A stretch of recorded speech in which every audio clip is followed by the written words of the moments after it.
آپ نے سنا کہ سرکار غوث اعظم نے 4 شادی کی. غوث اعظم کو 49 اولاد تھی, 49 اولاد. ہم لوگ ایک بیوی میں آؤٹ ہو گئے, ہم لوگ 2-4 بچے میں آؤٹ ہو گئے. یا 49 اولاد, 2 بچے ہیں, کہاں سے کیسے کھلائیں, کہاں سے کھلائیں. چہرہ سوکھا رہتا ہے, دل اجڑا اجڑا سا رہتا ہے.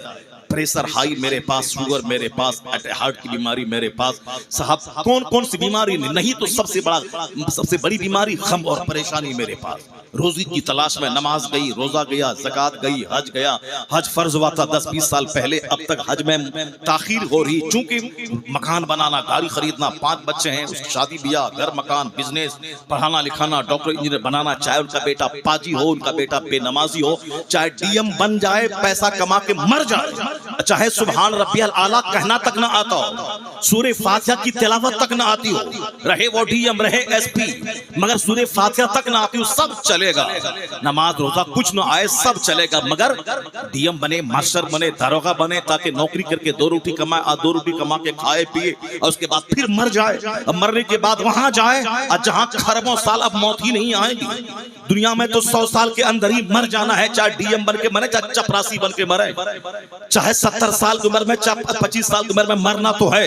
اور یہاں کا 100 سال 1 سیکنڈ, اور مرنے کے بعد جہاں گئے وہاں موت ہی نہیں ہے, وہاں خربوں سال, بے گنتی سال, سدا موت کو ذبح کر دی جائے گی. جو باغ میں ہے تو باغ میں ہے, جو آگ میں ہے تو آگ میں ہے. کبھی سوچا ہی نہیں کہ مرنے کے بعد بھی کوئی زندگی ہے کیا. یہ دنیا کی زندگی کے لیے 18 گھنٹے پڑھنا, وطن سے بے وطن ہونا, رات بھر فیکٹری کے دروازے پہ نوکری کرنا, دن بھر کھیت میں ہل جوت کے بارش میں بھیگ کر کے روپا کرنا, کھیتی باڑی کرنا, بزنس کرنا, وطن سے بے وطن ہونا, سعودی عرب میں جا کے اونٹ چرا کے پیسہ کما کے چھوٹا سا گھر بنا لینا, عمر ہو گئی 90 سال, پھر مر جانا. مرنے کے بعد کہاں جانا, جہاں کا ایک دن 50,000 سال کے برابر ہوگا. کبھی نہیں سوچتے وہاں مرنے کے بعد, نہ اولاد کے بارے میں سوچتے ہیں, یہ اولاد مرنے کے بعد جہنم میں جلے گی. اس لیے دنیا میں 100 سال ہی جینا ہے, تو چاہے جس طرح سے ہو جی لے, چاہے اپنا گھر ہو, چاہے کرائے کے گھر ہو, مرنا تو ہے ہی. چاہے بریانی کھاؤ, چاہے سوکھی روٹی کھاؤ, مرنا تو ہے ہی. چاہے ڈی ایم بنو, چاہے چپراسی بنو, مرنا تو ہے ہی. یہ بات بچوں کی گھٹی میں کون پلائے گا. نہیں, دنیا کو خوشگوار بنانے کے لیے نماز چھوٹے مگر ڈی ایم بننا ہے, ماسٹر بننا ہے, بزنس کرنا ہے, مکان بنانا ہے, گاڑی خریدنی ہے, صرف دنیا ہی دنیا ہے. اب اگر یہ بچے دنیا دار ہو گئے, اس میں قصور ہمارا ہے کہ میں نے ان کے سامنے کبھی نیکوں کا چرچا نہیں کیا, کبھی ہم نے نیکوں کا جغرافیہ نہیں بیان کیا کہ غوث اعظم کا زلف ایسا تھا, غوث اعظم کی داڑھی ایسی تھی, غوث اعظم کے رات گزارنے کا انداز ایسا تھا, غوث اعظم کے دن گزارنے کا انداز ایسا تھا. ہم نے گھر میں بحث تھے, باپ اپنے بچوں کو کبھی نہیں سمجھایا. ابھی 1 گھنٹے تقریر میں یہ کیا سیکھے گا. سب سے بڑا معلم بچوں کے لیے باپ ہوتا ہے, اور باپ کو فرصت نہیں ہے کہ وہ 5 منٹ اپنے بچوں سے بات کرے. سب سے بڑی معلمہ ماں ہوتی ہے, اور ماں کو فرصت نہیں کہ اپنے بچوں کو بیٹھا کر کے بچوں کے سامنے اولیاء و صالحین کی زندگی بیان کرے. اس لیے ہمارے بچوں نے جو موبائل میں, ٹیلی ویژن میں دیکھ کر جن کو اپنے لیے ماڈل چاہا, اس کو ماڈل مانا, اب اس کی طرح بال رکھ رہا ہے, اس کی طرح داڑھی رکھ رہا ہے. ہم 1000 چیختے تھے داڑھی رکھو, داڑھی کا بڑا گہرا رشتہ قوت سے ہے, مگر نہیں مانتا تھا. مگر ابھی فلم میں ایک ناچنے والا فرینچ کٹ داڑھی رکھا, کوئی ادھر اندر سیٹنگ کر کے رکھا, کوئی ایک طرف بہا کے رکھا, کوئی ادھر چھاٹ کے ادھر چھاٹ کے بیچ میں لٹکا کے رکھا, کوئی ادھر سے منڈا کے رکھا. اب اسی کی نقل سارے بچے کر رہے ہیں. ہم لوگ چیختے تھے کہ داڑھی رکھو, مرد ہو داڑھی اللہ نے تجھ کو دیا ہے, عورتوں کو داڑھی نہیں دیا ہے. عورتیں وہ ہیں جو چوڑی پہنتی ہیں, عورتیں وہ ہیں جو پردے میں رہتی ہیں, عورتیں وہ ہیں اور جس کے اوپر میں دوپٹہ رہتا ہے, عورتیں وہ ہیں جس کے اوپر میں موٹی چادر رہتی ہے. عورتیں جب گھر میں رہتی ہیں تو سماج پاکیزہ ہوتا ہے, اور عورتیں جب جنس ٹی شرٹ پہن کے دوپٹہ ہٹا کے سماج میں گھومتی ہیں تو سارا سماج زناکاری کی کیچڑ میں لت پت ہو جاتا ہے. اور جس سماج میں زنا پھیلے, اس سماج میں خوف و ہراس کا ماحول اللہ طاری کر دیتا ہے, اور ظالم حکومت کو اس پر مسلط کر دیتا ہے. جہاں زنا ہو وہاں کے لوگ ہجڑے اور بزدل ہوتے ہیں, جہاں سود خوری ہو وہاں ظالم حاکم مسلط ہوتا ہے, جہاں شراب پیے جائے وہاں صحت چھین لی جاتی ہے. یہ آج جو دنیا میں صحت گئی, آج جو قدم قدم پہ ہاسپٹل ہے, آج جو قدم قدم پہ ڈاکٹر ہے, یہ ہمارے گناہوں کا نتیجہ ہے کہ آج ہمارا سماج ہاسپٹل سے بھر گیا, ہمارا سماج ڈاکٹروں سے بھر گیا. ہمارے گھر کے 10 لوگ اور 10 بیمار چل رہے ہیں. یہ بیماریوں سے سارا سماج بھر گیا. کیوں؟ حدیث میں آیا ہے کہ جو فجر کی نماز چھوڑے گا اس کے چہرے کا نور ختم ہو جائے گا. اب یہاں چہرے کا نور ختم ہے, چہرہ بدرنگ ہے, چہرہ کالا ہو رہا. عربوں میں کھیلنے کے بعد ہمیشہ مایوسیت رہتی ہے, ڈس اپوائنٹمنٹ چہرے پہ رہتا ہے, ہمیشہ مایوسیت رہتی ہے. چونکہ ہوس ہے 10 کروڑ کی, اب پھول پاس میں ہے 2 کروڑ روپیہ, یہ غریب کو 2000 مل جائے تو یہ پھولے نہ سماتا ہے. یہاں 2 کروڑ کے باوجود چہرہ سوکھا ہے, کیونکہ پراپرٹی کا انہوں نے سودا کیا ہے. وہاں 2 کروڑ روپے 10 کروڑ روپے چاہیے, اب پاکٹ میں ہے 2 کروڑ, یہ 8 کروڑ کہاں سے آئیں گے؟ اسی فکر میں اس کا دماغ اڑا رہتا ہے, ہوپلیس رہتا ہے, پاگل ہو جاتا ہے. نہیں کام پورا ہو تو زہر کھا کے مر جاتا ہے. محلوں میں رہنے والا زیادہ زہر کھا رہا ہے. فلم انڈسٹریز میں ناچنے والا جس کی پیروی میں میرا بچہ جوکر کی طرف بال رکھتا ہے اور داڑھی رکھتا ہے, وہ زہر کھا کے روزانہ مر رہا ہے. اور آئے دن وہ جم میں, فلم انڈسٹری کا سب سے خوبصورت نوجوان ابھی 5 مہینہ پہلے جم میں ہیلدی بننے کے لیے وہ لوہے کو گھما رہا تھا, چکر آیا, گرا, وہیں مر گیا. بالکل 35 سال کا خوبصورت نوجوان وہاں مر گیا. موت جم کا چکر لگا رہی ہے. شادی کی محفل میں ڈانس کرتے ہوئے کئی خبریں آئی کہ عورتیں ناچ رہی تھی, چکر آیا, مر گئی. مرد ناچ رہا تھا, 70 سال کا بوڑھا ناچ رہا تھا پوتی کی شادی میں, مر گیا. 18 سال کا جوان بلا کے نچوایا جا رہا تھا اور اچانک اٹیک آیا, وہی شادی کی محفل میں پڑ گیا. پھر بھی ہماری آنکھ نہیں کھلتی ہے, ہم نہیں دیکھتے ہیں جب فلم انڈسٹری کا رہنے والا زہر کھا کے مر رہا ہے. جہاں لالچ ہے زہر کھانا ہوگا, اور جہاں صبر ہے وہاں چاہے کرائے کے گھر کیوں نہ ہو, اللہ بادشاہوں جیسا سکون عطا کر دیتا ہے. جہاں بادشاہت ہے وہاں لالچ ہے, وہ بادشاہت فقیری سے بدتر ہے. اور جہاں صبر ہے, جہاں قناعت ہے, جہاں توکل ہے, جہاں استغنا ہے, جہاں بے نیازی ہے, جہاں دینے کی مراورتی ہے لینے کی نہیں, جہاں صبر ہے اس سے بڑا بادشاہ کوئی نہیں ہے. اس لیے اللہ نے چین کا سارا رشتہ مصطفیٰ کی سنتوں کے ساتھ وابستہ کر دیا. سکون اور چین کا سارا رشتہ مصطفیٰ کی سنتوں کے ساتھ وابستہ کر دیا. جو میرے محبوب کی غلامی کرے, محبوب کی بات مانے, محبوب کی تعلیم پہ عمل کرے, محبوب کے ارشاد کو اپنے لیے مشعل راہ بنائے, وہ رہے کرائے کے گھر میں ان کا چہرہ گلاب کی طرح کھلا رہتا ہے. جیسے کبھی نہیں سنا ہوگا کوئی اللہ والا خودکشی کیا ہو, کبھی نہیں سنا ہوگا کوئی ایک عالم ربانی خودکشی کیا ہو. ہاں کوئی لچا لفنگا کم پڑھا لکھا مولوی جو مسجد میں امامت کرتا تھا اور تنخواہ نہیں بڑی, وہ پھانسی کے پھندے پہ لٹک گیا. اس مولوی کو تو لٹک ہی جانا چاہیے, اس کو تو پھانسی کے پھندے پہ جا کے جہنم ہی چلا جانا چاہیے. بدتمیز, تم نے کیا پڑھا قرآن میں, تم نے کیا پڑھا حدیث میں؟ اگر یہ بدتمیز پھانسی پہ لٹکنے والا, یہ بدتمیز اگر مصطفیٰ کی زندگی پڑھ لیتا, یہ تو صرف نعت پڑھنے کے لیے وہ ہندی میں کلام لکھا, یہ تو مسجد میں امامت کرنے کے لیے وہ 10 سورت کو رٹ لیا. یہ بدتمیز اگر مصطفیٰ کی سیرت پڑھ لیتا کہ 2 مہینے تک حضور کے چولہے میں آگ نہیں سلگتی تھی, 2 مہینے تک مصطفیٰ کے چولہے میں آگ نہیں سلگتی تھی, کھجور اور پانی پہ گزر بسر ہوتا تھا. سیدہ عائشہ سے پوچھا کسی صحابی نے کہ کیسے گزر بسر ہوتا تھا, کہا صرف اللہ سودان 2 کالی چیزوں سے, کھجور اور پانی سے. البتہ پڑوس میں ایک شخص تھا جو کبھی کبھار بکری دوہ کر دودھ حضور کی خدمت میں پیالے میں پیش کر دیتا تھا, اور حضور نہ کھا کر کے وہ دودھ مجھے دے دیا کرتے, نہ پی کر کے مجھے دے دیا کرتے تھے. یہ 2 مہینے تک چولہے میں آگ نہیں سلگتی تھی. سیدہ عائشہ کہتی ہیں رأیت الہلال ورأیت الہلال الاخری ثم رأیت الہلال الاخری, میں چاند دیکھتی, پھر دوسرے مہینے کا چاند دیکھتی, تیسرے مہینے کا چاند دیکھتی, لگاتار 2 مہینے گزر جاتے مگر چولہے میں آگ نہیں سلگتی تھی کہ روٹی بنا لے, سالن بنا لے. کس کی نقل کرتا ہے تو, کسی رام کی, کسی سیتا کی, کسی مہابھارت کو پڑھتا ہے, کوئی گیتا پڑھتا ہے, موڈیفائیڈ بائبل پڑھتا, کیا پڑھتا ہے تم؟ اگر تم مصطفیٰ کو پڑھ لیے ہوتے تو کبھی یہ 5000 روپے تنخواہ کی وجہ سے یہ خطرناک قدم اٹھا کے تم خربوں سال کے جہنم میں نہیں جاتے, خودکشی کر کے اپنی زندگی کو آگ میں نہیں ڈالتے. اگر مصطفیٰ کو پڑھ لیتے تو تم صبر کے ساتھ رہتے.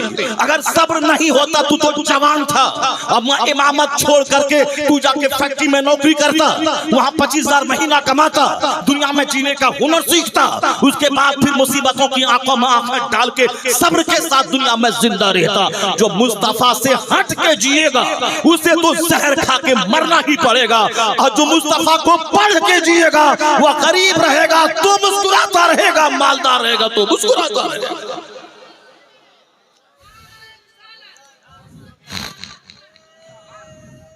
اور چند جوکر ہیں جو اس کی حمایت میں لکھ رہا ہے یہ زہر کھا کے مر گیا، یہ پھانسی کے پھندے پہ لٹک گیا۔ پھانسی کے پھندے پہ لٹکنے والا وہ ہوتا ہے جو دین دنیا نہیں سمجھتا، جو دین کو نہیں سمجھتا۔ سشانت سنگھ راجپوت تو اربوں میں کھیلتا تھا، وہ کیوں پھانسی کے پھندے پہ لٹک گیا؟ صرف غریبی سے جھنجلا کے بہت سارے لوگ ہیں جو مکتب میں کماتے ہیں 5,000 روپے مہینہ، کہاں زہر کھا کے مر رہے ہیں؟ بہت سارے لوگ ہیں ہمارے جھالیدہ میں جو ٹھیلا اور ریڑی پہ سیب کے بیچ کر دن میں 300 روپے کما کے جیتے ہیں، کہاں وہ خودکشی کر رہے ہیں؟ بہت سارے لوگ ہیں سڑک کے کنارے وہ سیب اور پھٹا ہوا سنترا بیچتے ہیں، 200 روپے کماتے ہیں، کہاں زہر کھا کے مرتے ہیں؟ بہت سارے ہمارے سماج کے مزدور ہیں جو 5 گھنٹے 8 گھنٹے اینٹ ٹھو کر نیچے سے 3 منزلہ مکان پہ اینٹ چڑھاتے ہیں پسینے میں شرابور ہو کے، وہ کہاں خودکشی کرتے ہیں؟ وہ کہاں زہر کھا کے مرتے ہیں؟ زہر کھا کے مرے گا وہ جو قرآن نہیں پڑھے گا، پھانسی کے پھندے پہ لٹکے گا وہ جو حضور کی حدیث نہیں پڑھے گا، پھانسی کے پھندے پہ لٹکے گا وہ جو سرکار کی سیرت سے روشنی حاصل نہیں کرے گا، جو پڑھ کے صرف دوسروں کو سنائے گا خود اپنا عمل نہیں کرے گا، اسے تو زہر کھا کے مرنا ہی پڑے گا۔ اس لیے میں تم سے کہتا ہوں کہ دین سیکھو، مصطفیٰ کو اپنا آئیڈیل مان لو، سرکار دو جہاں کی سنت کو سیکھ کے اپنے گھر میں سنتوں کا ماحول پیدا کر۔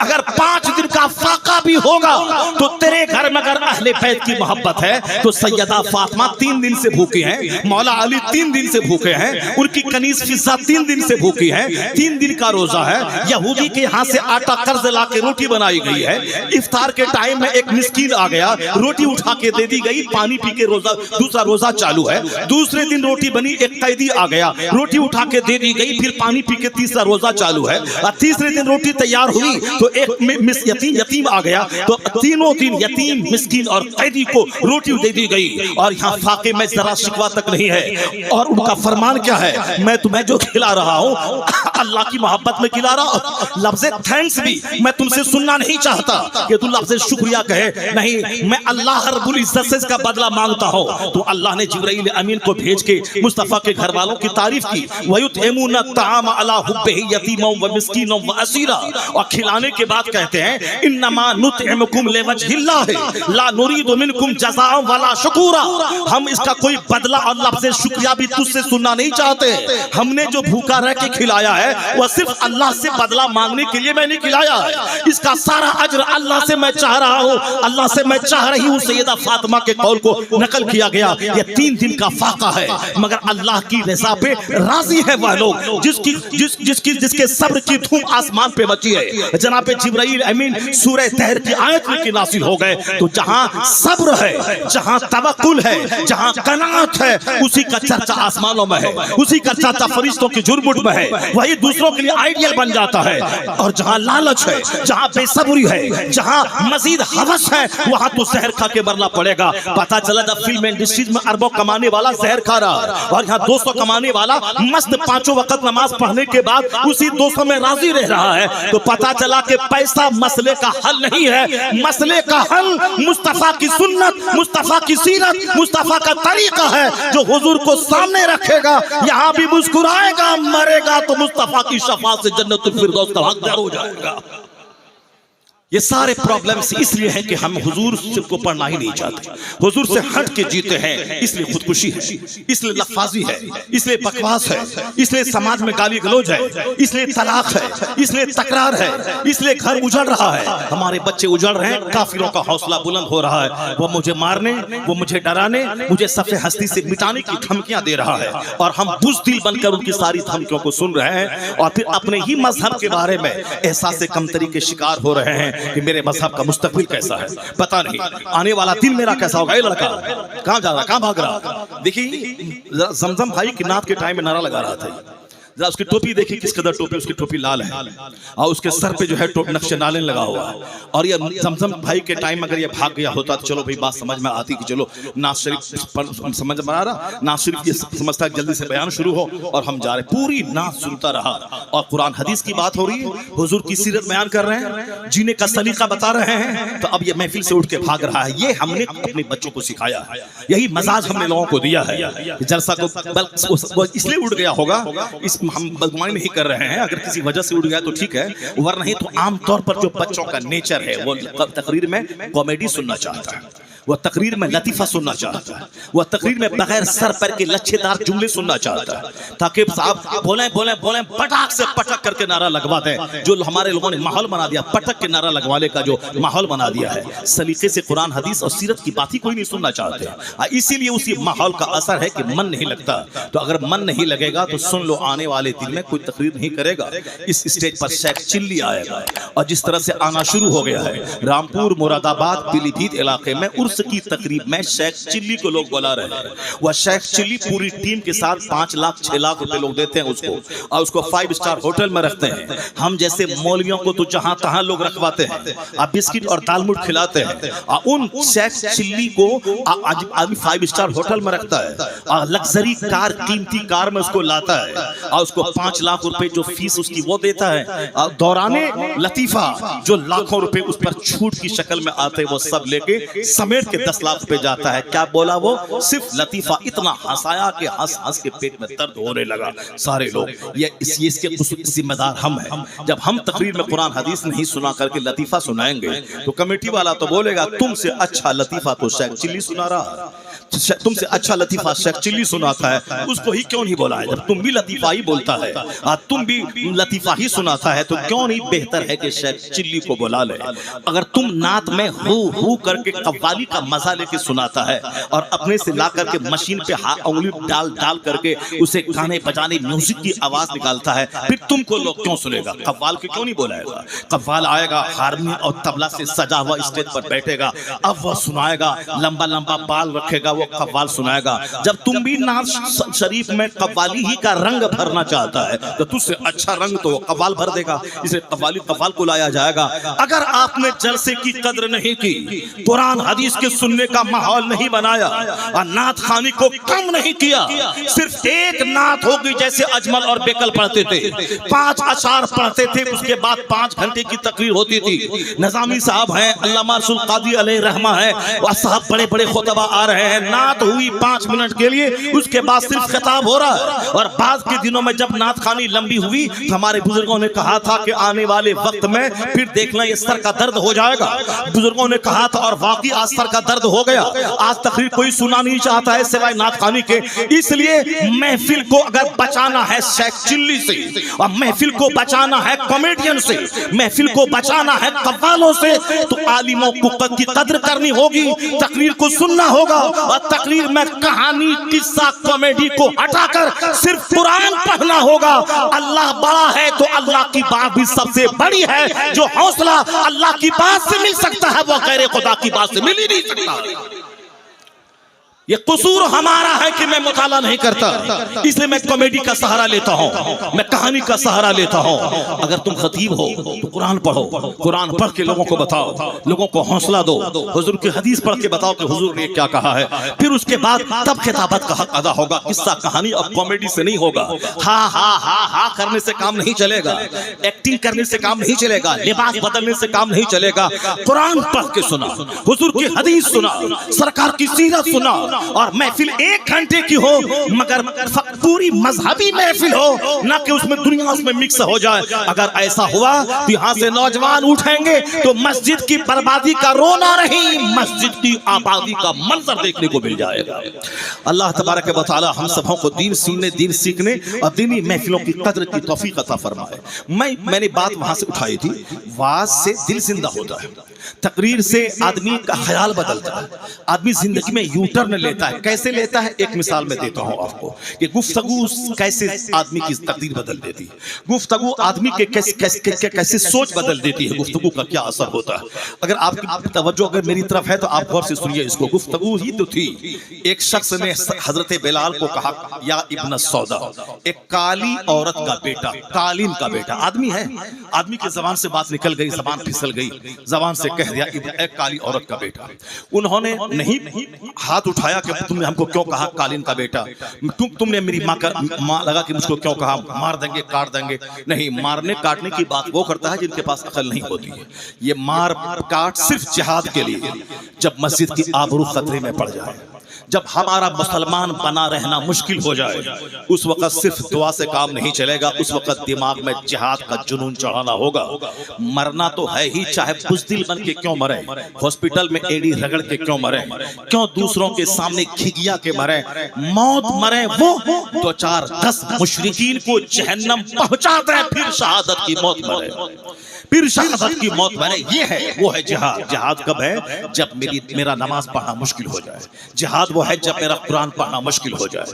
جہاد اس وقت میں جب کہ میری مسجد کی آبرو کا بچنا مشکل ہو جائے. اس وقت پھر زندگی کس کام کے لیے ہے؟ یا زندگی ایسے تھوڑی کسی لڑکی کے لیے جیا جائے. یا دل اسی لیے ہے کہ کسی چوڑا چمار کو دیا جائے. یا دل اسی لیے ہے کہ لیو ان میں رہا جائے. یا دل اسی لیے ہے کہ کسی ڈومنی کی بیٹی کو دے دیا جائے. یا دل اسی لیے ہے کہ کسی چمار کی بیٹی کو دے دیا جائے. جو لوگ موبائل چلا رہی ہیں، ہماری بیٹیاں موبائل چلا رہے ہیں، کہ جو بھی اس میں نظر آیا، چاہے وہ چمار ہو، چاہے یوزڈ ہو، چاہے اس کا 5 حمل گر چکا ہو، نہیں، یہ میرے لیے ہے، میں اس کے لیے پیدا ہوا ہوں، یہ میرے لیے پیدا ہوئی ہے. یہ تماشا ہے. اور وہ بھی دن رات نہیں، ابا امو ہم کو اسی سے شادی کرا دیے. چمار ہے، چوڑا ہے، ڈوم ہے، دھریجن ہے، دلت ہے، کچھ بھی ہے، سور چرانے والا ہے، مگر ہم شادی اسی سے کریں گے.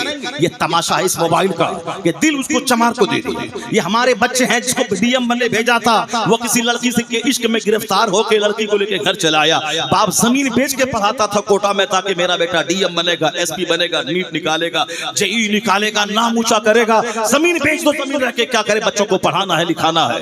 زمین بیچ دیا، گھر کرائے پہ رکھ دیا تاکہ میرا بیٹا پڑھے گا، میڈیکل نکالے گا، آئی ایس نکالے گا، یو پی ایس سی نکالے گا، میرا بیٹا نام اونچا کرے گا. اب وہاں بیٹا چھوکری بازی کر کے چلا آیا، وہاں سے لڑکی کو لے کے چلا آیا، تو میرا بیٹا عشق باز ہو رہا اور دوسروں ہریجنوں کے بچے ڈی ایم بن رہے ہیں. میری بیٹی عشق باز ہو رہی اور ہریجنوں کی بیٹی 4 بچے کی ماں ہونے کے بعد میرے بہار میں وہ B P S C complete کر کے وہ بلاک ڈیولپمنٹ آفیسر بن رہی ہے. اور ہماری بیٹیاں کنواری ہی میں سارا فوکس موبائل پہ دے کے کسی چمار کو دل دے رہی ہے. اب صاحب کو ہریجن کی بیٹی ڈی ایم بن رہی ہے. یہ ہے جو موبائل پہ فوکس کرے گا اس کا دل تو اجڑ ہی جائے گا، اور جو کتاب پر فوکس کرے گا وہ اپنے سماج کا نام روشن کرے گا، وہ اپنے خاندان کا نام روشن کرے گا، وہ پڑھنے لکھنے کے بعد اچھی زندگی گزارنے کا ایک سامان کرے گا. یہ دل نہیں ہے کہ جس کو تس کو دیا جائے. دل کی حفاظت کر، دل کو اجڑنے سے بچا اور پوچھ اعلیٰ حضرت سے یہ دل کس کام کے لیے ہے. تو اعلیٰ حضرت عاشق رسول بتائیں گے دل ہے وہ دل جو تیری یاد سے معمور رہا، سر ہے وہ سر جو تیرے قدموں پہ قربان ہے. یہ دل مصطفیٰ کی محبت کے لیے ہے. یہ دل حضور کی محبت کے لیے خالی کر دیں. بچوں کو بچپن سے ہی گھٹی میں مصطفیٰ کی محبت پلا دیں.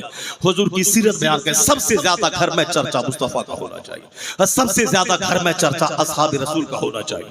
سب سے زیادہ گھر میں چرچا نیکوں کا ہونا چاہیے تاکہ بچوں کے دل دماغ میں نیکوں کی نقل کی عادت پڑ جائے. یہاں تو چرچا دن رات ہے کہ وہ ڈاکٹر بنا ارب پتی بن گیا، وہ انجینئر بنا کھرب پتی بن گیا، وہ ماسٹر بنا 1 لاکھ مہینہ کمانے لگا، وہ انجینئر بنا 10 لاکھ امریکہ میں کمانے لگا، گھر بنایا، مکان بنایا، گاڑی خریدا، اس کے بعد مر گیا. یہ کوئی باپ نہیں بتاتا ہے کہ وہ امریکہ میں 10 لاکھ مہینہ کمایا، 90 سال عمر ہوگی، وہاں سے گھر آیا اور 1 درجن بیماری لے کے آیا اور اچانک چکر آیا، مر گیا، باتھ روم میں مر گیا. یہ کوئی نہیں بتاتا. یہ موت کا چرچا اپنے گھر میں بچوں کے سامنے کرنا ہوگا.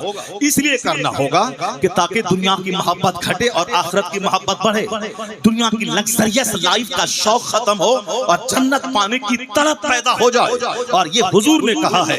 سرکار سیدہ عائشہ فرماتی ہیں کہ سرکار دو عالم علیہ السلام کا فرمان ہے جو روزانہ 20 بار موت کو یاد کرے گا وہ اپنے بستر پہ ہی کیوں نہ مر جائے اللہ اسے شہادت کا مرتبہ عطا فرمائے گا. جو ڈیلی 20 بار موت کو یاد کرے گا. اور ہم کیسے جی رہے ہیں کہ قبرستان سے آنے والوں کے لیے ایک طرف سے دیہات میں سب کے دروازے پہ بالٹی میں پانی رہتا ہے تاکہ قبرستان سے آکے سب سے پہلا کام یہ کرنا ہے کہ پیر کو دھو لینا تاکہ قبرستان کی مٹی گھر میں نہ جائے. اگر مٹی گھر میں چلی گئی تو 1 سال کے اندر میں سارا گھر اجڑ جائے گا اور گھر کے سارے لوگ مر جائیں گے. اسی لیے مر نہ جائیں. قبرستان سے آنے کے بعد ہاتھ دھو لینا اور پیر دھو لینا تاکہ قبرستان کی مٹی گھر میں نہ جائے. اتنا ڈر ہے ہمیں موت سے, اتنا ڈر ہے ہمیں قبرستان جانے سے. چاہے جتنا بھی ڈرو اس سے کچھ بھی نہیں ہونے والا ہے. اللہ کا فیصلہ ہے فَإِذَا جَاءَ أَجَلُهُمْ لَا يَسْتَأْخِرُونَ سَاعَةً وَلَا يَسْتَقْدِمُونَ. جب موت کا وقت آئے گا تو ایک لمحہ نہ آگے ہوگا نہ پیچھے ہوگا, 1 سیکنڈ آگے پیچھے نہیں ہوگا. یہ منہ میں مٹھو بنتے رہو کہ ایم سے لے کے جاتے تو بچ جاتا, پی ایم سی ایچ لے کے جاتے تو بچ جاتا, رم سے لے کے جاتے تو بچ جاتا. یہ سب شیطانی دھوکہ ہے. حضور کہتے ہیں فَلَا تَقُلْ لَوْ فَإِنَّ لَوْ تَفْتَحُ عَمَلَ الشَّيْطَانِ. یہ حدیث میں آیا ہے کہ ان کیس اگر, جس کو عربی میں کہتے ہیں لو, لام وا زبر لو, لو کا معنی ہوتا ہے ان کیس, اگر, کاش. حضور کہتے ہیں کہ یہ مت بولا کر کہ اگر ہم لے کے جاتے تو وہاں بچ گیا ہوتا. بے شمار لوگ انڈیا کے ہیں جو علاج کرانے امریکہ جاتے ہیں اور وہاں سے شفایاب ہو کے بہت کم لوگ آتے ہیں, ڈیڈ باڈی لے کے آتے ہیں. اگر شفا امریکہ میں رہتی تو ڈیڈ باڈی نہیں آتی. اگر شفا دلی کے ایمس میں رہتی تو دلی سے ایمس سے روزانہ 200 لاشیں نہیں نکلتی. اگر شفا رمس اور ایمس میں رہتی تو وہاں سے ڈیڈ باڈی روزانہ 10 20 50 کی تعداد میں نہیں نکلتی. پتا چلا کہ ایک تدبیر ہے, علاج کرانا ہے, علاج کرانا ہے, ڈاکٹر کے پاس جانا ہے. باقی وشواس اللہ کی ذات پہ رکھنا ہے کہ جو خدا چاہے گا وہی ہوگا. اور جب بچہ مر جائے, باپ مر جائے, یہ نہ بولے کہ وہاں جاتے تو بچ جاتا. یہ نہیں بولے, بولے یہی بندوں کے چاہنے سے کیا ہوتا ہے وہی ہوتا ہے جو منظور خدا ہوتا ہے.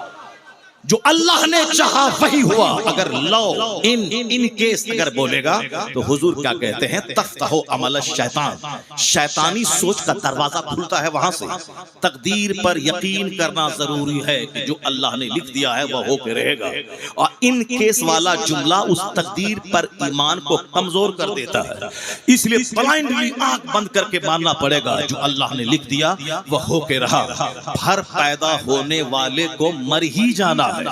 یہ بات اپنے بچوں کو بتانا پڑے گا, اپنی بیوی کو بتانا پڑے گا, اور اپنے گھر میں ڈیلی 20 بار موت کو یاد کرنا پڑے گا. اور جو 20 بار ڈیلی دعا کرے ہر نماز کے بعد اگر 4 بار ہی وہ بولے گا اللہم بارک لی فی موتی, اے اللہ میری موت میں برکت عطا فرما, وفی ما بعد الموت, اگر یہ دعا کرے 5 بار ہر نماز کے بعد تو ہر 5 نماز میں اگر ہر نماز کے بعد 4 بار بولے تو 20 بار ہو جائے گا. اور حدیث کی روشنی میں جو 20 بار روزانہ موت کو یاد کرے گا وہ اپنے گھر ہی میں کیوں نہ مر جائے, اللہ شہادت کا مرتبہ عطا فرما دے گا. اور حضور فرماتے ہیں اکثرو ذکر حادمی لذات الموت, سرکار کہتے ہیں کہ لذتوں کو ڈھا دینے والی چیز جو موت ہے اس کو کثرت سے یاد کرو. قرآن شریف میں کثرت سے موت کا چرچا آیا ہے, مگر یہاں ہاتھ بھی دھو کے مٹی جھاڑتے ہیں تاکہ قبرستان کی مٹی گھر نہ پہنچے, اور دروازے پہ بالٹی میں پانی ہے, پاؤں دھو تاکہ قبرستان کی مٹی گھر میں نہ پہنچے. اگر بول دیا کہ اگر میں مر گئی تو میری امی تم رونا مت, تو پھر قیامت اس سر پہ اٹھا لیتی ہے ماں کہ تم یہ جملہ بولا کیسے, تم منہ سے موت نکالا کیسے. مت نکالو, موت کی بات نہیں بولنا ورنہ مر جاؤ گی. یہ ہے جاہل ماں, یہ ہے یہ جاہل باپ. انہی جاہل ماں باپ کی صحبت میں رہنے والے جاہل بچے جو صاحب زندگی کی تمنا رکھ رہے ہیں, اب موت کا چرچا نہیں کرتے کہ شام کے وقت میں موت آئے گی. آج دوسرے کا اعلان ہوا عبدالصمد بھائی نہیں رہے, کل فجر کے بعد اس کے جنازے کی نماز ہوگی. یہ نہیں سمجھا کہ کل ہو سکتا ہے کہ میرے نام کا اعلان ہو جائے کہ کل فلاں صاحب نہیں رہے اور ظہر کے بعد ان کے جنازے کی نماز پڑھی جائے گی. روزانہ 5 ٹائم اذان اب کم ہو رہی ہے اور اذان ہوتی 5 ٹائم اور جنازے کا اعلان 10 بار ہو رہا ہے. اس کے باوجود بھی دل نہیں کانپ جاتا کہ کل میرا اعلان ہوگا. نہیں, اسلام نے اس بات پہ زور دیا ہے کہ دنیا سے زیادہ آخرت سے محبت کر. یہی وجہ ہے کہ قرآن میں 114 سورتوں میں سب سے زیادہ آخرت کا چرچا ہے, سب سے زیادہ موت کا چرچا ہے.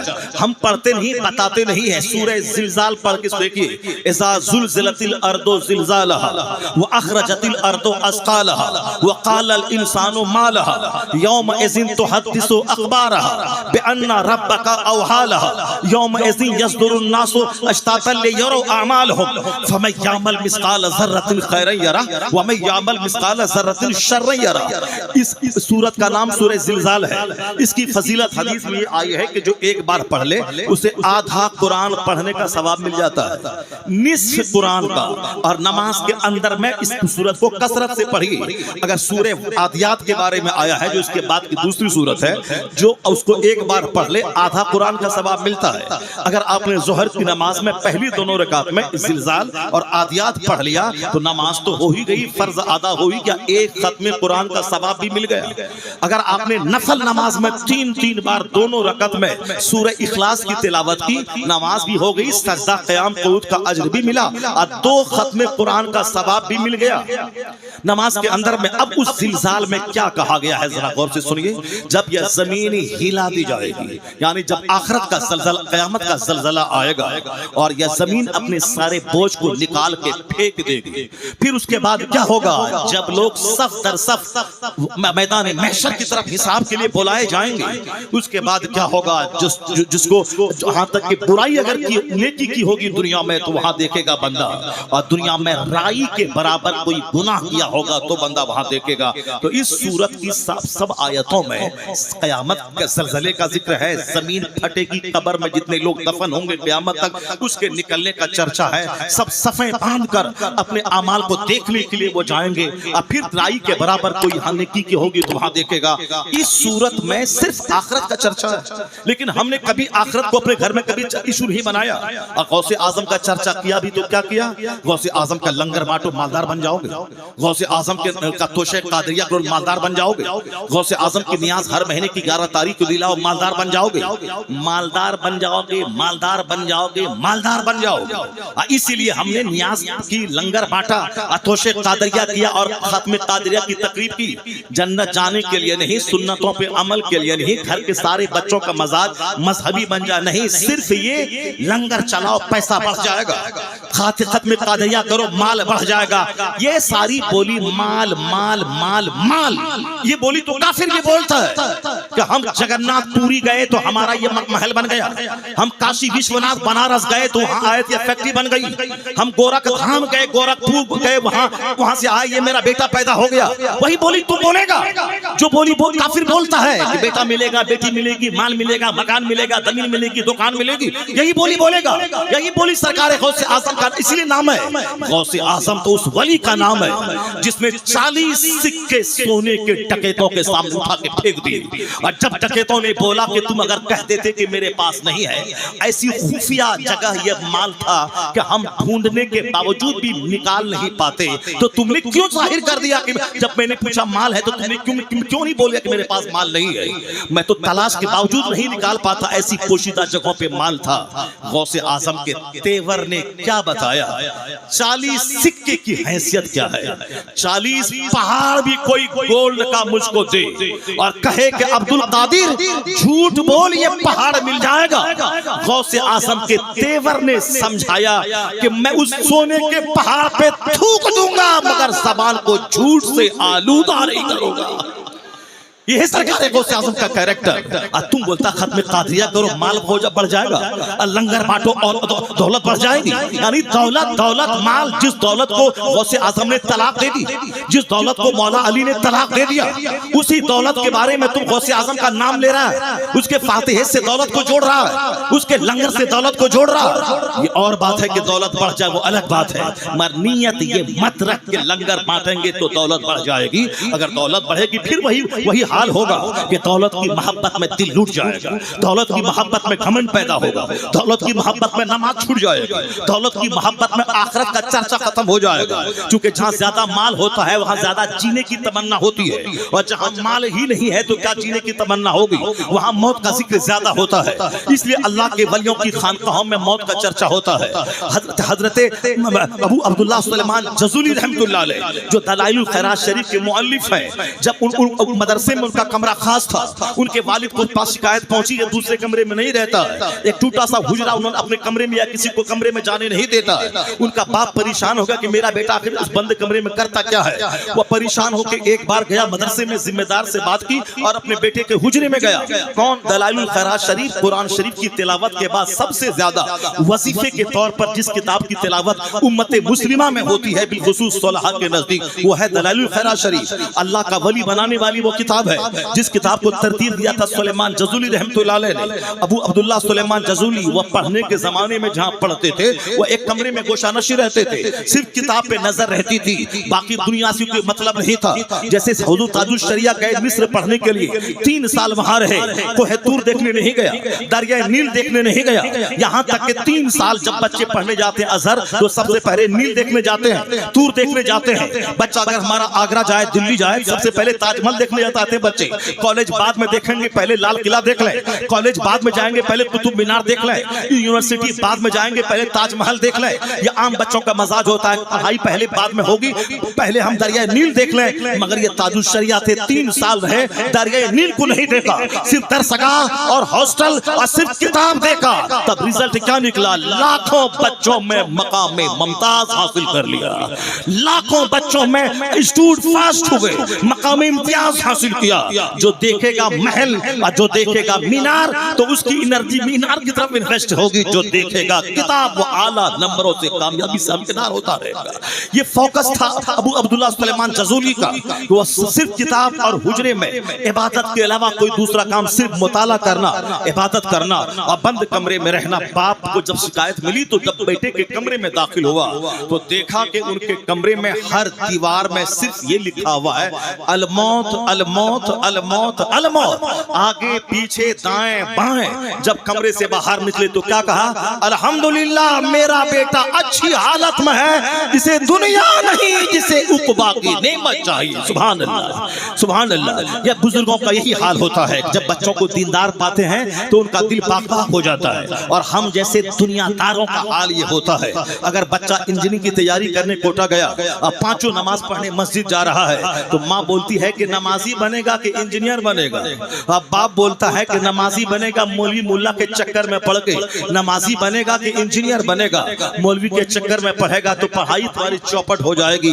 انجینئر بننے گئے ہو, انجینئر بننا, نمازی بننے نہیں گئے ہو. اب جو ماں باپ بچوں کو یہ کہے ان کا بچہ کا جوکر ہونا طے ہے. اگر وہ انجینئر بن بھی جائے تو ممکن ہے کہ وہ ماں باپ کی صحبت کی وجہ سے جو انہوں نے تربیت کی ہے وہ کافر ہو جائے, جس طرح عام طور پر ہو رہے ہیں. انجینئر بننے کے بعد امریکہ گئے, وہی کسی کرسچن سے محبت کی, اسی سے شادی رچا کے دین کما کے بیٹھا.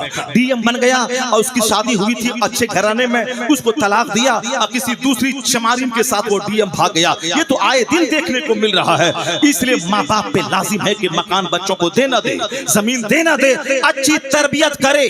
آج جب بچے دنیا کے بگڑنے لگے تب کہتے ہیں دانشور مکان سے بہتر ہے ڈسپلین سکھانا, گاڑی سے بہتر ہے ڈسپلین دینا. جب امریکہ کے بچے ڈرگس کے عادی ہو گئے, امریکہ کے بچے نائٹ کلب کے عادی ہو گئے, جب وہاں کی نسلیں تباہ ہونے لگی اور وہاں کے اسکول زناکاری کے کیسز سے بھرنے لگے, اب وہاں کے دانشور کو فکر ہوئی کہ اب وائٹ ہاؤس کا لیڈر کون بنے گا, انجینئر کون بنے گا, بعد سائنٹسٹ کون بنے گا. امریکہ کی ٹیکنالوجی پوری دنیا میں حاوی ہے تو بہت بڑا ٹیکنیشین کون بنے گا. یہ جوکر بن رہا ہے, یہ ڈرگس کا عادی بن رہا ہے اور ڈرگس کھا کر کے مر رہا ہے. تو پھر آنے والی نسلوں میں کون ایبیلٹی کا مالک رہے گا جو ایڈمنسٹریشن کو سنبھالے گا. اب وہاں کے لوگ کہتے کہ بچوں کو پیسے کی فراوانی مت دیجیے, بچوں کو ڈسپلین سکھائیے, سلیقے حیات سکھائیے, جینے کا ڈھنگ سکھائیے, پیسہ کیسے کمائیں, کیسے خرچ کریں یہ طریقہ سکھائیے. صرف بچوں کو پیسہ دے کے مرنے کی ہوس مت پیدا کیجیے, ورنہ اگر شرابی بچہ ہو گیا تو آپ 1 ارب روپیہ وہ 5 دن میں سب کو بیچ کے شراب پی کے ختم کر دے گا. اس لیے اچھا باپ کا گفٹ وہ ہے کہ جو بچوں کو وے آف لائف سکھا دے, جینے کی کلا سکھا دے, جنہیں آرٹ آف لیونگ سکھا دے. تو جب بچہ تباہ ہونے لگا تب آرٹ آف لیونگ کی فکر آئی امریکہ کو.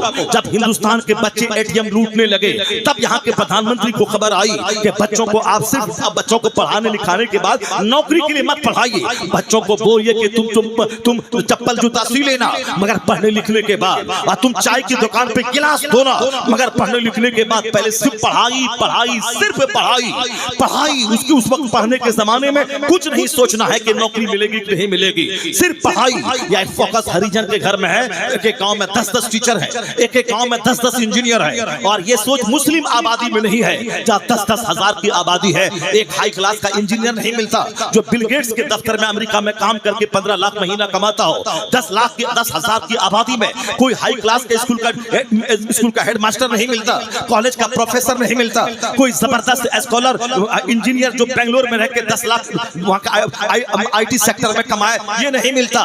جوکر تو ملتے ہیں قدم قدم پر, لوفر تو ملتے ہیں قدم قدم پر, عشق باز تو ملتے ہیں قدم قدم پر, دوسروں کی بہو بیٹی پہ بری نگاہ ڈالنے والا یہ تو ملتا ہے قدم قدم پر. ہم بہن کی حفاظت کیا کرے گا؟ اپنی ہی بہن کی آبرو لوٹنے کے لیے سج دھج کر روزانہ گلی میں پھرتا ہے جیسے کتا ہر وقت ہڈی کھوجتا ہے. اسی طرح ہمارے لچے لفنگے بچے ہیں جو ہر وقت دوسروں کی بہو بیٹی کا چہرہ ڈھونڈتا ہے. بھائی بھول جاتا ہے کہ میں دوسروں کی بہو بیٹی کا چہرہ تلاش کرنے میں گلی میں نکلا ہوں. کوئی میری ماں کو دیکھ رہا ہوگا, کوئی میری بہن کو دیکھ رہا ہوگا, کوئی میری بیٹی کو دیکھ رہا ہوگا. کوئی یہ خیال نہیں کرتا کہ ہم دوسروں کی بیٹی کو دیکھنے نکلے ہیں, اور کوئی دوسرا میری بیٹی کو دیکھ رہا ہوگا, کوئی دوسرا میری ماں کو دیکھ رہا ہوگا, کوئی دوسرا میری بیوی کو دیکھ رہا ہوگا. اگر یہ شرم و حیا یہ دماغ میں پیدا ہو جائے تو کبھی وہ شخص وہ سج سمر کر گلی کوچے میں نہیں نکلے گا, دوسروں کی بہو بیٹی کو تاک جھانک کرنے وہ نہیں نکلے گا. اس لیے آج ضرورت ہے اپنے بال بچوں کی تربیت کرنے کی, اس کو بتانے کی. امریکہ کے جب بچے تباہ ہونے لگے تب آیا ہے کہ گفٹ سب سے بڑا ہے اسے اس کی تربیت کرنا, حیا سکھا دینا, شائنس سکھانا, ماڈسٹی سکھانا. گفٹ ہے یہی تمہاری تربیت کر دینا. یہ پیغام 1400 سال پہلے محمد عربی کا دیا ہوا ہے. آقا فرماتے ہیں ما نہانا والد ولدہ من نہل افضل من ادب حسن. مصطفیٰ کہتے ہیں ایک باپ اپنی اولاد کو جتنا گفٹ دیتا ہے اچھا ادب سکھانے سے بہتر کوئی گفٹ نہیں ہے. جہاں دنیا کی نگاہ آج گئی وہاں مصطفیٰ کی نگاہ 1500 سال پہلے گئی ہے. اس لیے کوئی تھنکر بڑا نہیں, کوئی اسکالر بڑا نہیں, کوئی پروفیسر بڑا نہیں. اعلیٰ حضرت کی زبان میں سب سے اعلیٰ و اولا ہمارا نبی, سب سے بالا و والا ہمارا نبی. سارے اونچوں میں اونچا سمجھئے جسے ہے اس اونچے سے اونچا ہمارا نبی. نہیں بولو گے سبحان اللہ؟ ہاتھ اٹھا کے بولو لا الہ الا اللہ, زور سے بولو لا الہ الا اللہ.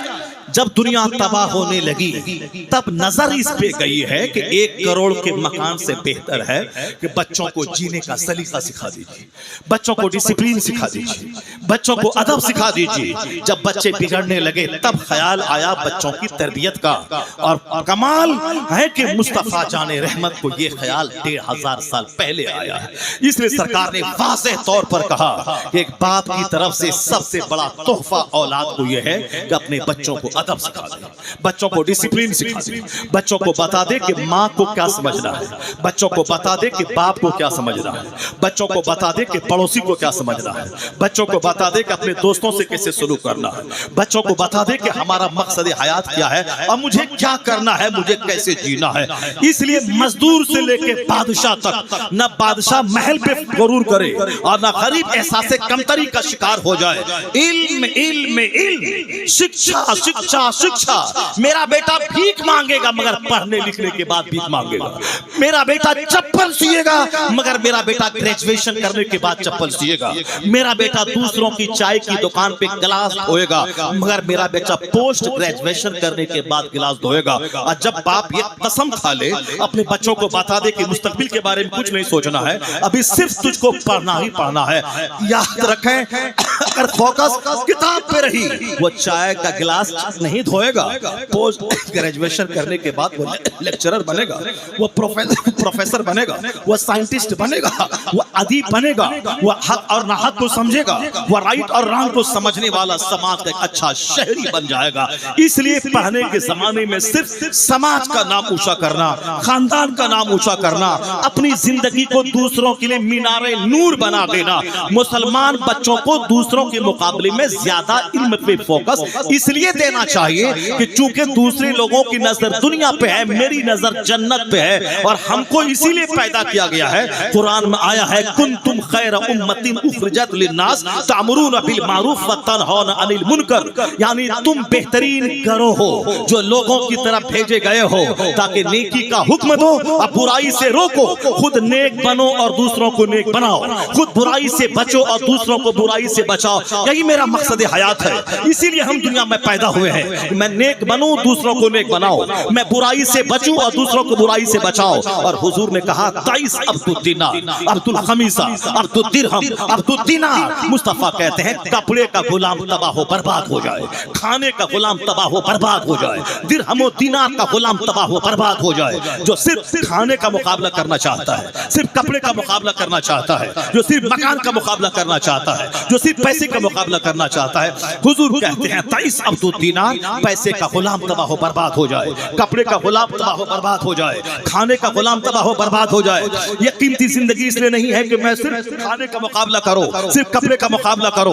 ہندوستان میں دو آدمی ہیں جو خوب کپڑے کا مقابلہ کرتا ہے. ایک ہمارے پردھان منتری جی ہیں جن کے پاس صدری اتنی ہے کہ ہم گن نہیں پائے, اور جن کے پاس وہ کرتا پائجامہ اتنا ہے کہ گن نہیں پائے. صبح کوئی صدری ہے اور شام میں کوئی صدری ہے, اور دوپہر میں کسی دوسرے کلر کی صدری ہے. یہ بھارت کا راجا ہے. یہاں غریبوں کو دانا نہیں مل رہا, یہاں بیماروں کو دوائی نہیں مل رہی ہے, یہاں پریشان حال پریشان ہے, اور ہمارا راجا لباس بدلنے میں لگا ہوا ہے. اور ایک دوسرا ہمارا مولوی صاحب ہے جو پگڑی الگ کلر کی ہے, جوتا الگ کلر کا ہے, صاحب گھڑی کا بیلٹ الگ کلر کا ہے, جیسا جوتا ویسی پگڑی ویسا گھڑی. صرف کپڑے کا مقابلہ ہے, کپڑے کا مقابلہ, جوتے کا مقابلہ, پگڑی کا مقابلہ. صبح الگ کلر, شام الگ کلر, دوپہر میں الگ کلر. حضور کہتے ہیں کپڑے کا غلام تباہ و برباد ہو جائے, کھانے کا غلام تباہ و برباد ہو جائے. کھانا اسی لیے ہے تاکہ زندہ رہو, اور زندہ اس لیے رہو تاکہ اللہ کی عبادت کر سکو. یہ ہے کھانے کا مقصد. مکان اس لیے ہے تاکہ سردی گرمی سے بچ سکوں, اور سردی گرمی سے بچ کے زندہ رہو اس لیے تاکہ اللہ کی عبادت کر سکوں. کپڑا اسی لیے پہننا ہے تاکہ سطر چھپ سکے, اور سطر اس لیے چھپے تاکہ میں اللہ کی عبادت کروں. مکان بنانا, کپڑا پہننا, کھانا کھانا, یہ ساری چیزیں اس لیے ہے تاکہ میں زندہ رہوں, اور زندہ اس لیے رہوں تاکہ میں اللہ کی عبادت کروں. اللہ کی عبادت زندگی کا مقصد ہے, اور یہ ساری چیزیں وہ زندگی میں ممید و معاون مددگار ثابت ہونے والی ہے. زندہ رہنے کے لیے ضروری ہے, اور زندہ رہنا ضروری اسی لیے ہے تاکہ میں اللہ کی عبادت کروں. یہ مقصد حیات بچوں کو بتا دیں, یہ مقصد حیات خود اپنی زندگی میں اس کو رٹ کی گرہ باندھ کے رکھ لیں. اگر ایسا ہوا تو کوئی کھانے کو مذہب نہیں بنائے گا, کپڑے کو مذہب نہیں بنائے گا, مکان کی تعمیر کو زندگی کا سب سے بڑا مقصد نہیں بنائے گا. اگر آخرت کی بات ہوئی تو جینا آسان ہو جائے گا.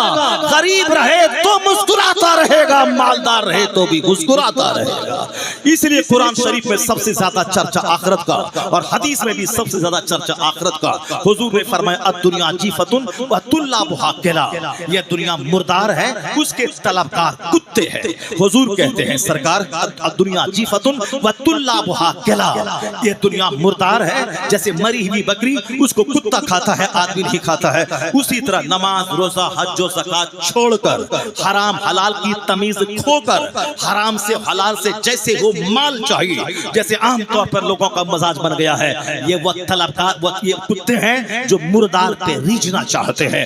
آدمی کون ہے؟ القیس من دان نفسہ وعمل لما بعد الموت. حضور کہتے ہیں عقل مند ہے وہ جو اپنے نفس کو دباتا رہے, نفس کو کچلتا رہے, نفس کی ہر بات نہیں مانے, اور پھر وہ عمل لما بعد الموت, مرنے کے بعد کی زندگی کے لیے عمل کرتا رہے.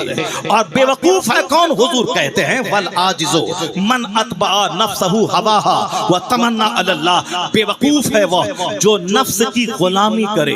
نفس بولے سو ابھی فجر نہیں باقی قضا پڑھ لیں گے, نفس بولے ابھی کڑاکے کی سردی ہے کون نہائے گا, ظہر میں قضا پڑھ لیں گے. نفس بولے بہت شدید گرمی ہے کون روزہ رکھے گا, بعد میں دیکھ لیں گے. نفس بولے کہ ابھی حج کرنے کی کیا ضرورت ہے, حج کرنے کے بعد واپس لوٹیں گے. اگر دیندار نمازی نہیں بنے تو دنیا مذاق اڑائے گی, اس لیے تو 4-10 سال کے بعد حج کر لیں گے, اس کے بعد کوئی کام نہیں رہے گا تو ہاتھ پاؤں توڑ کے گھر میں بیٹھیں گے, مسجد جائیں گے, اور اس بیچ میں چاہے اس کی موت کیوں نہ آ جائے, حج سے محروم رہ جائے, چلے گا. یہ نفس اس کو جو کہتا ہے یا عمل کرتا ہے. نفس کہتا ہے آج چومین کھانا ہے, کھانا ہے, برگر کھانا ہے, کھانا ہے, آج پیزا کھانا ہے, کھانا ہے, آج مشینی ذبیحہ کھانا ہے, کھانا ہے, چاہے حرام ہو کھانا ہے, شراب حرام ہو پینا ہے, تاڑی پینا ہے, صحت کے لیے ضروری ہے, چاہے یہ کسی گستاخ رسول کا ذبیحہ ہے, کھانا ہے, کھانے میں بڑا ٹیسٹی ہے, پیزا ٹیسٹی ہے, KFC ٹیسٹی ہے, یہ چاہے یہودی خبیث مردود کا پروڈکٹ ہو, ہمیں کوکو کولا پینا ہے, ہمیں تھمس اپ پینا ہے, وہ خبیث کا مردود کا